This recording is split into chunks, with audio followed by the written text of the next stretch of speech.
Hi, welcome to Salma tailor boutique. ஒரு பீஸோட beauty அதை க்ரியேட் பண்ண ஆரி ஒர்க்கரால் தான் முடியும். இது நம்ம aari work patch work, handcrafted with patience, perfected with passion. Beat your துப்பட்டால blouse or lehenga.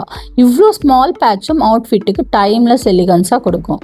Intricate detailing பண்ணியிருக்கோம். ரிச் டெக்ஸ்சர் அந்த சாஃப்ட் ஹேண்ட்மேட் டச்சாக இருக்கும். எல்லாம் சேர்ந்து ஒரு யூனிக் டிசைன் உங்களுக்கு கொடுக்கும். இது முடிஞ்சப்புறம் எப்படி ப்ளவுஸில் க்ரியேட் பண்ணுவாங்க அப்படின்ட்டு நாங்கள் உங்களுக்கு காமிக்கிறோம். பாய்.